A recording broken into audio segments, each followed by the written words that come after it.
बानी पीटीआई इमरान खान ने खैबर पख्तूनख्वा काबीना के लिए नामों की मंजूरी दे दी। ज़राए के मुताबिक वज़ीर आला के पी अली अमीन गंडापुर की इमरान खान से अडियाला जेल में 1.5 घंटा मुलाकात जारी रही, जिसमें खैबर पख्तूनख्वा की सियासी सूरत हाल और मुकदमात पर गुफ्तगू हुई। वज़ीर आला के पी ने इमरान खान को सूबे में आइंदा की हिकमत अमली से भी आगाह किया।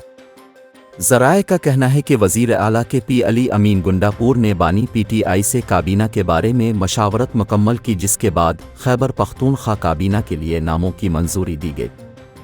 ज़राए के मुताबिक ताज मोहम्मद तरनद, मुश्ताक गनी, अरशद अयूब, फजल शकूर, डॉक्टर अमजद, रियाज खान, फैसल तरकेई, आकिब अल्लाह खान, मीना खान समेत दीगर नामों की मंजूरी दी गई। ज़राए का कहना है कि काबीना में 10 से ज़्यादा वज़रा और 4 मुशीरों के नामों की मंजूरी भी दी गई। अडियाला जेल के बाहर मीडिया से गुफ्तगू में अली अमीन गंडापुर ने कहा कि बानी पीटीआई कह रहे हैं रूल ऑफ लॉ होना चाहिए, हम नज़रिए के मुताबिक काम जारी रखेंगे, हम ऐसा निज़ाम बनाएंगे आइंदा कोई मैंडेट चोरी न कर सके।